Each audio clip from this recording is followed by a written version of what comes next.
I found the Backrooms, and it's the Mandalorian and Grogu. Backrooms is about the Mandalorian and Grogu. Not literally, but also kind of literally. To quote Kane Parsons' debut feature, the Backrooms is like describing a dog to somebody who's never seen one and then asking them to draw it. If I described the original Star Wars trilogy to somebody, they made some copies, and then those were described to another person in a perverse game of cinematic telephone. Hello. You eventually arrive at Silver Boba Fett and Baby Yoda helping out a space slug. There's a clear irony in the most well-known output of the new Hollywood movement now being the most recent example of modern Hollywood gasping for air in a sea of underperforming franchises. You'll hear that Disney ruined the IP, that Dave Filoni or Kathleen Kennedy or Bob Iger milked the cash cow to death. All of that could be true and expedited the end of the IP. But I think we need to look at something far more obvious. Star Wars is old. Let me be clear. I like Star Wars, sometimes, and being old isn't bad. This is merely a breakdown of what brings people to see a movie. We all know quality is part of that, but a sense of novelty or freshness is as well. People, especially new audiences, want to be a part of the beginning, something new and exciting. That's what brought people to see Star Wars in 1977, and that's what made people see Backrooms in 2026. The pandemic is a clear dividing line of a generation shift in media. Since 2021, we've heard that the theater is dead, that the reliable tentpoles are failing because people want to watch movies at home. Screens are bigger than ever, and attention spans have shrunk to less than a Quibi. But then Minecraft makes nearly $1 billion. Obsession does better in its second weekend than its first, and beats Baby Yoda's Glup Shido space tour in its third. The drama shows us Zendaya and Robert Pattinson are certified draws, and Wuthering Heights shows that Emerald Fennel gets people in their seats no matter what the critical consensus is. 2026 is pacing to be the best year for the box office since 2019, and that's great for cinema. Thumbs up. In this filmic era, I think we can see a micro-trend that's even more interesting of a story. This recent wave of horror films focused on themes of specific terrifying nostalgia, an aversion or fear of the past. Movies I want to dub the pre-modern movement. Pre-modern because they feel deeply in contrast to the ideas of the postmodern wake following Scream, but with an extremely similar energy of youthful, rebellious backlash.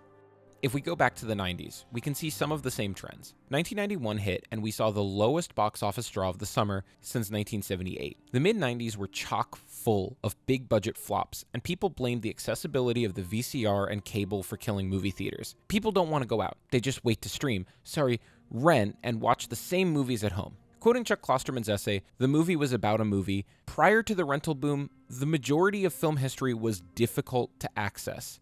It was monoculture by default. This shifted. Instead of people watching a movie once or twice in theaters with runs lasting up to a year and schoolyard groups talking about it until the sequel comes out, people now have access to watching any old media repeatedly and on demand. Joe Swanberg, a founder of the Aughts Mumblecore movement, sums up his feeling about this by saying, "You have this wrapped up nostalgia and regurgitation and overcompensation of mediocre shit, and I directly tie that to the video store. Well, now that Blockbuster is dead, it's a good thing nobody rewatches the same things over and over on an easily accessible video format and elevates it to some sort of high, untouchable art." We can go back and look at Scream now. People had grown an awareness of film tropes by 1996. A broad audience showed up to a new movie in a subgenre considered as dead as the many, many victims of the slasher golden era that ended in 1984.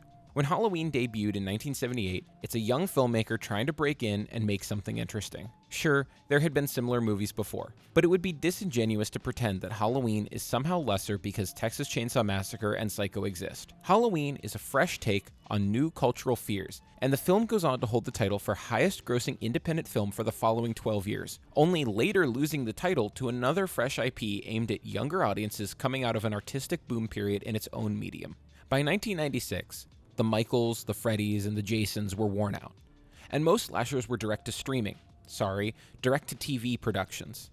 Scream blows up on the screen and demands an answer to, What's your favorite scary movie? That's an important question to the people coming out to see this movie. Teens and young adults who grew up watching its predecessors religiously while they were maligned by general critics. Just ask Roger Ebert what he thought about Friday the 13th, the final chapter, generally accepted as a high mark of slashers by fans. Just mindless, bloody violence. And just think of the message this film offers to its teenage audience. The world is a totally evil place, this movie says. It'll kill you. It doesn't matter what your dreams and hopes and ambitions are. It doesn't matter if you have a new boyfriend or a new girlfriend or you've got plans for the future. You can forget those plans because you're going to wind up dead. It was rebellious to know and mythologize these movies, foibles and all. Scream, while obviously reflecting everything that came before it, still felt fresh and exciting to the young crowds that piled in. Notably, Wes Craven was not a young auteur just beginning his career. I mean, hell, he invented some of those tropes and then satirized them just a few years prior in his own Nightmare Return, but the energy and messaging of Scream is just as palpable. But look at Tarantino or Kevin Smith. Their movies were filled to the brim with discussions of any and all pop culture of the past 20 years. Joss Whedon finds this niche and rides the wave, making hit media for the next 2 decades. The 1-2 punch of the first Avengers and Cabin in the Woods might be the best way to sum up the tone of early 2010s cultural sensibilities. If 1996 to 2002 is the revival age of the slasher, 2009 to 2015 might be the revival age of meta jokes. Meta comedy, which leads to the age of the soft reboot and the cinematic universe. An abundant knowledge of pop culture and film in the burgeoning world of online accessibility was rebellious in some way. Knowledge attained through a rental card, a parade of parodies from The Simpsons, and a dial-up connection would have been the counterculture in 1996, a self-branding one would have to work for. By 2016, a top 10 list from BuzzFeed can catch you up on what references you missed in Rogue One the minute the movie ends. I watched the CinemaSins video on Ghostbusters Answer the Call, so now I don't have to see it, dude. It was shit anyway. Obviously, these made huge returns for a period. Avengers Endgame popped off for over $2 billion. That's undeniable. But at some point, the relevant straw breaks the cultural camel's back. Dune 2 made about half as much as Deadpool and Wolverine and couldn't even beat the Lion King reboot sequel Mufasa at the box office. But which one of these is more important to the zeitgeist? Does it even matter? Scream lost a ransom in the theaters. But one of these films has 6 sequels and a stranglehold on Halloween costumes. The other is Ron Howard's Ransom? Fuck you and your 2 million.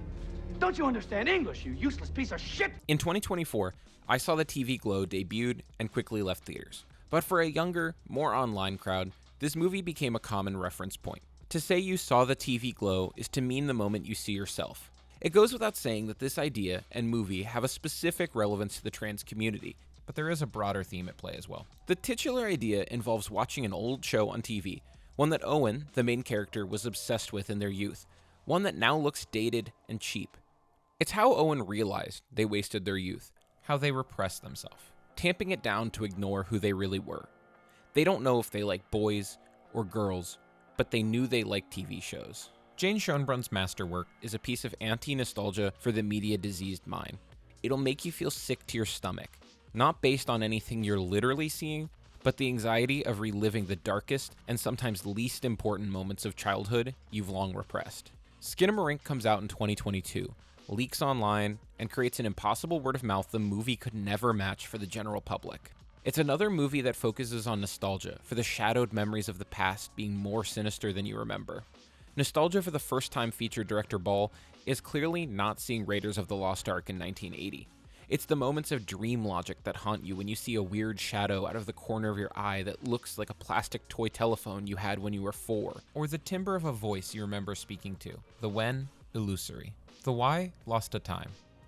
Vague nostalgia like this is all over TikTok photo dumps. There's a mourning dove call over top of Donkey Kong Country aquatic music and a picture of a sunbeam hitting a pencil topper. Maybe a hand soap that's like a bunch of fish swimming, and a pile of big plastic mega blocks sitting on the floor of a doctor's office. This is nostalgia that aims to make you sad in a general way. A genuine moment of human connection in the comments, even if it's just for a discontinued candy or the sounds of the bus on the last day before Christmas break. This isn't George Clooney showing up at the end of The Flash, where somehow even the most reviled pieces of pop culture history can be cycled back as jokes for you to point at in recognition.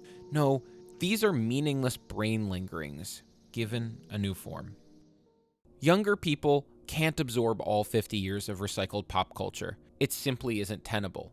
They can try and watch every MCU film or the 1980s droid show to feel complete, but why not a fresh start instead? A younger viewer can remember the feelings they had laying on their mom's carpet, a time before they felt the burden of the rapidly deteriorating world. and get that same hit with far, far less corporate oversight. The original definition of nostalgia comes from the Greek words for pain and homecoming, and the themes reflected in this new wave of horror are far truer to that base definition.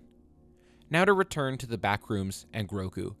The fear of this endless corridor concept comes from nostalgia, but not the same fuzzy nostalgia that drives the eBay prices of cardboard action figure placeholders astronomically high. This is a movie that warns of the dangers of nostalgia. From the perspective of the Backrooms, looking back and never progressing is the most dangerous thing somebody can do. Reveling in the ever-growing years of our past is for those who aren't introspective enough to know those years were probably just as rough as today.